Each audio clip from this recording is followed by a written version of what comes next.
two-term governor of Anambra State, and also a banker turned businessman who later ventured into politics and was the vice presidential candidate to Atiku Abubakar in 2019. He joins us from Lagos. Thank you so much, Your Excellency, for joining us tonight. Let me begin by getting clarity on the position of the aspirants from the southeast region of the country on the platform of the PDP. First and foremost, it does look like you are looking for a consensus. Is that a position from that yesterday's meeting? Well, so thank you very much for inviting me, and I thank Channels for the work they're doing in building a better Nigeria. So the aspirants from the Southeast met yesterday and agreed to work together. Our reason being for better Nigeria, that we work together as a team to ensure that the Southeasterner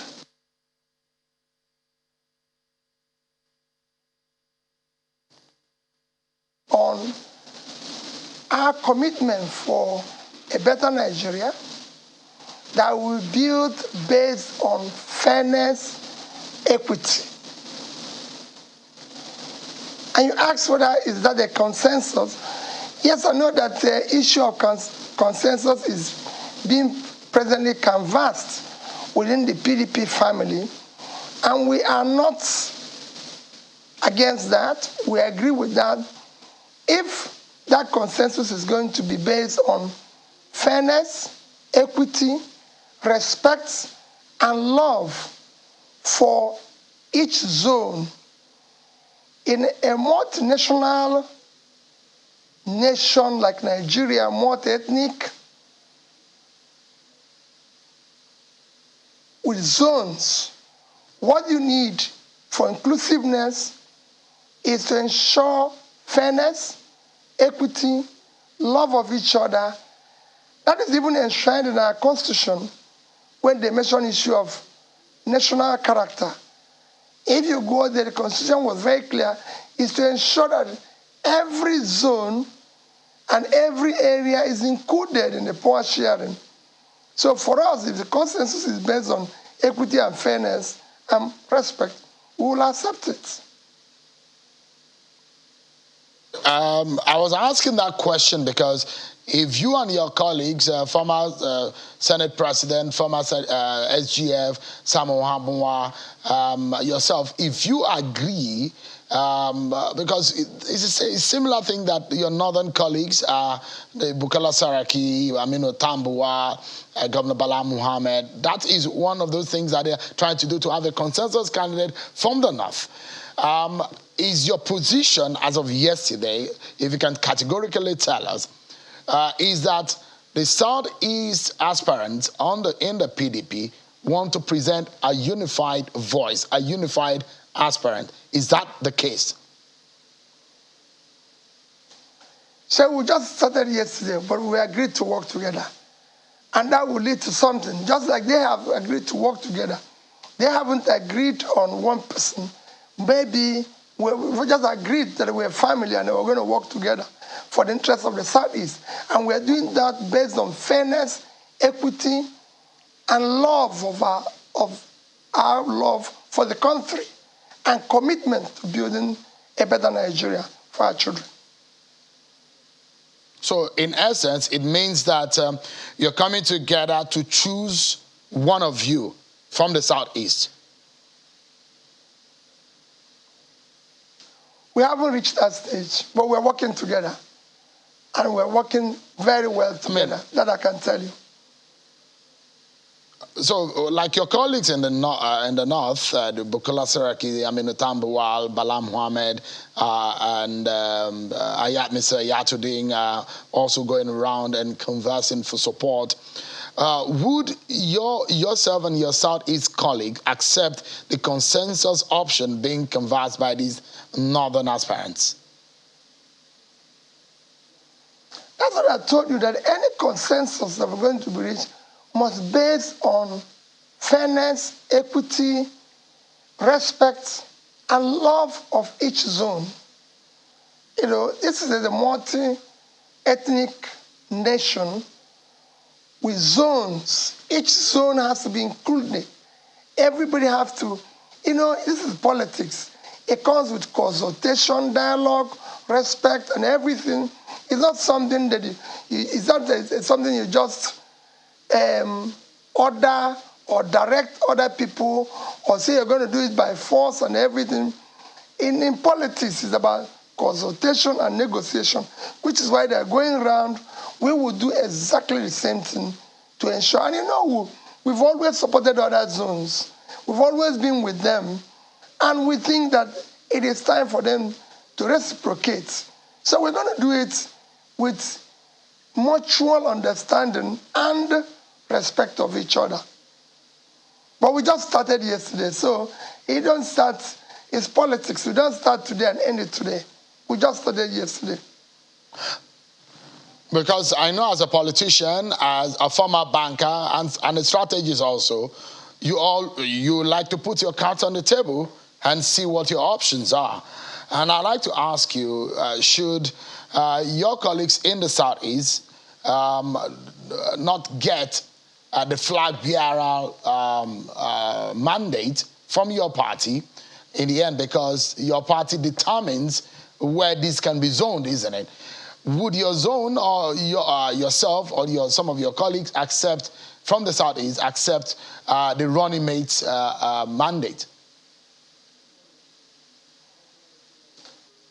Well, Shem, let me start by correcting. You said a banker turned businessman and then politician. I think it's the other way around. I'm basically a trader who actually found myself in the corporate world on the board level and then found myself in politics.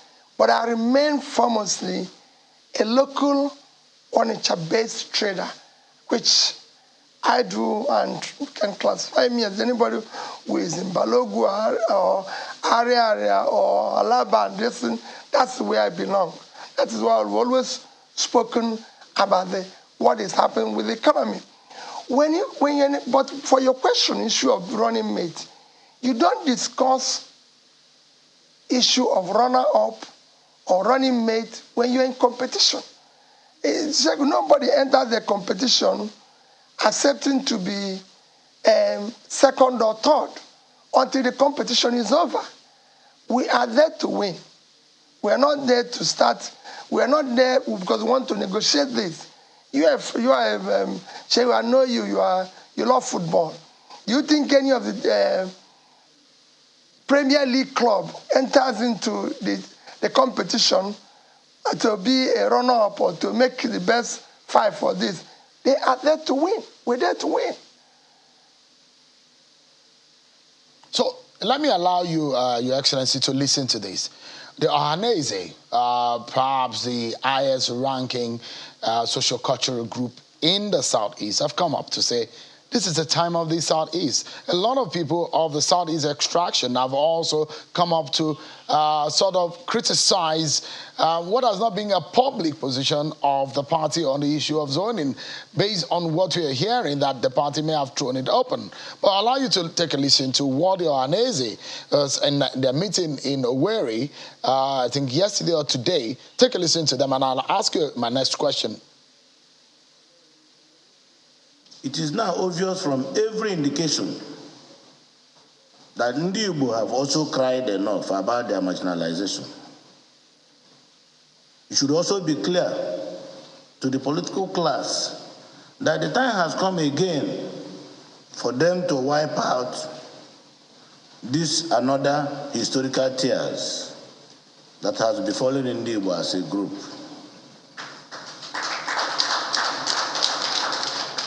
What is more, most of the patriots who engineered the plan that made the Southwest produce the presidential candidates for the two major political parties in 1999 are still alive and active in Nigerian politics. That same underlying love for the country that inspired them to do what they did for the Southwest in 1999 should inspire them to do the same for the Southeast in 2023. Ndi Igbo firmly believe that the diversity of Nigeria has been grossly mismanaged, and the upcoming 2023 presidential election provides an excellent opportunity to redress any sense of exclusion or marginalization felt by the people of Southeast Zone. You've heard it. Those who are clamoring, Mr. Obi, if you can tell us tonight, how crucial, how critical is it for the Southeast to have the opportunity to be president in this country in 2023? Well, I hope you heard what they said very, very clearly, Sheun.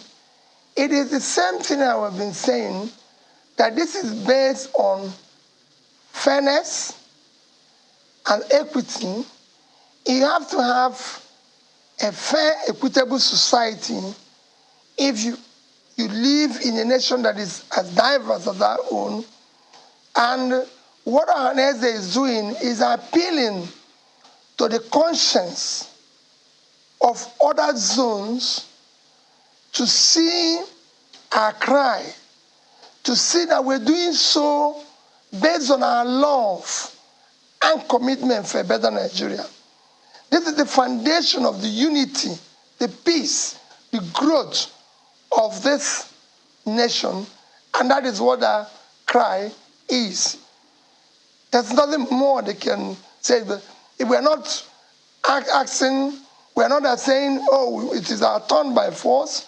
We're not, it is what you can call a humble appeal that you look at this and see how these people have been crying over the years, how they were being humbly, respectfully appealing for inclusion. And that's what we're doing. So the question here is, and I'd like to task you for a few minutes on what Nigeria needs. I'm not sure there is any Nigerian right now today, including those millions of those who are watching right now as you're speaking through us, that care about the rhetorics or care about promises. What they want to see is the person who has the idea in getting things done.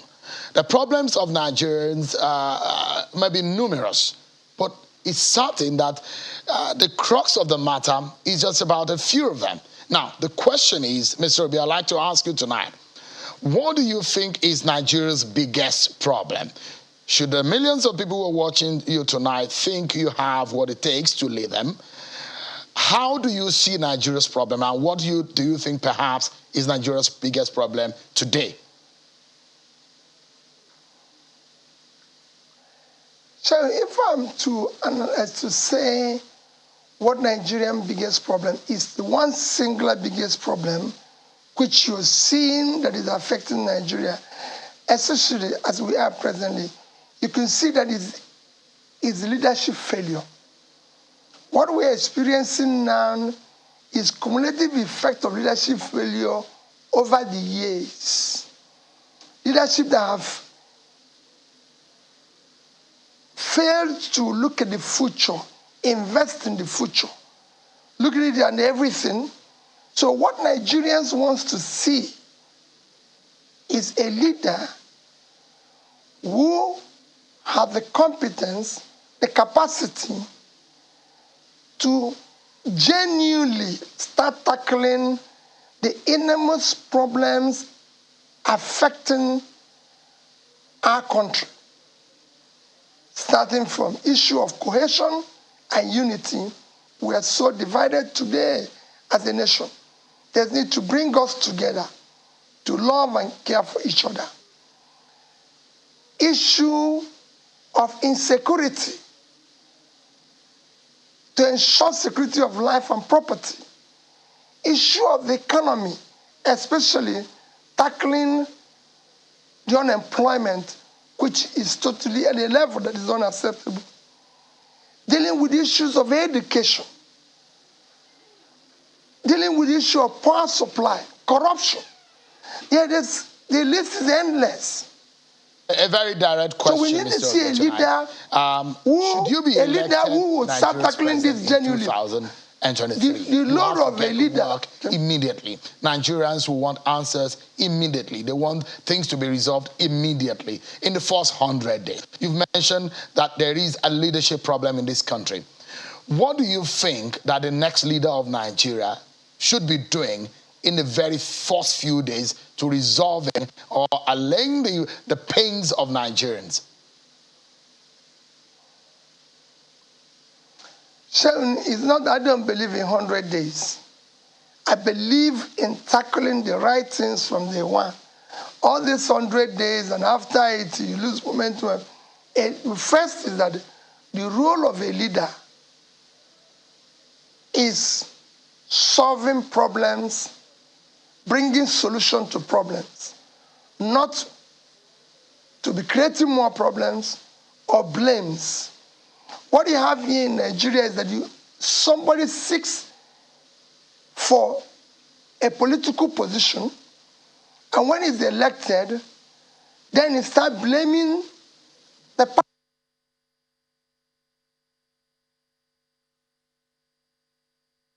People know the problem. You're elected to solve that problem. And you have to start solving that problem from day one. Let me just give you an example. All right. So, our universities are closed for months. And we as political leaders are not even talking about it. Rather, we're talking about the next election. Our children are at home. It is painful. Our children are at home. At this time when education is the most critical assets for tomorrow. And what is the problem? It is for an agreement that was reached with university union as far back as 2009, 2010. It was agreed then that we're going to be giving just about ₦1 trillion for reconstruction, or what they call revitalization of the universities, which is just reconstruction, rebuildings, all this, and the infrastructures and the universities, which are decayed. That was agreed far back in 2009, 2010. Call it 2010. So we're talking 12 years now, and the nation agreed to give them ₦1 trillion. They have another set, which is backlog of the allowances, about 100 billion. So in total, I call it about 102 billion. If Nigeria was committed to just this agreement and believe in the value of education, we should have been started paying this here, even if it's annually 100 billion, which we can afford. Or if we cannot, all right, start paying it where we're paying 50 to about, would have been able to pay about 600 to 700 billion, this strike won't be on. But what we've been seeing here is that you agreed something in 2010. By 2022, presidential aspirant on the platform of the People's Democratic Party is indeed enlightening to speak with you tonight, and hoping that in the coming days we'll be able to sit down again and discuss some of your ideas for you wanting to become Nigeria's president. But thank you so much indeed for your time tonight. I appreciate it. Thank you, sir, for having me. Thank you very much. Thank you so much. Well, that's our show for tonight, everyone. Many thanks for watching. I'm Sean Kimalo. Enjoy the rest of your evening.